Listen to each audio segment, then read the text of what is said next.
নির্বাচনের তফসিল ঘোষণার পূর্বে জুলাই সনদ ঘোষণা ও বাস্তবায়নের দাবিতে ঢাকা বিশ্ববিদ্যালয়ের মধুর ক্যান্টিনে সংবাদ সম্মেলনে কথা বলছেন ইনকিলাব মঞ্চের নেতৃবৃন্দ।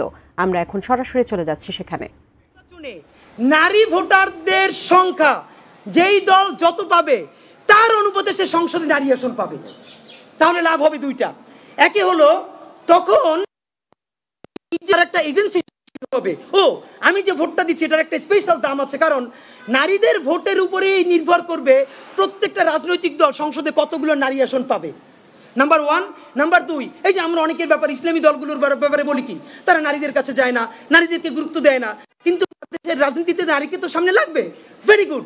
এই পলিটিক্সটাই যদি আমরা সবাই মিলে করতে পারি যে প্রতিটা দল যত পার্সেন্ট নারীর ভোট পাবে সেই ভোটের অনুপাতে সে সংরক্ষিত আসন পাবে মহিলাদের, তাহলে দেখবেন আগামীকালকে সুরসুর করে জামাতে ইসলামী, ইসলামী আন্দোলন, খেলাফত মজলিস, অপরাপর সকল ইসলামী দলগুলো নারীদেরকে নিয়ে রাজনীতি করতে বাধ্য হবে এবং নারীদেরকে স্টেক দিতে বাধ্য হবে।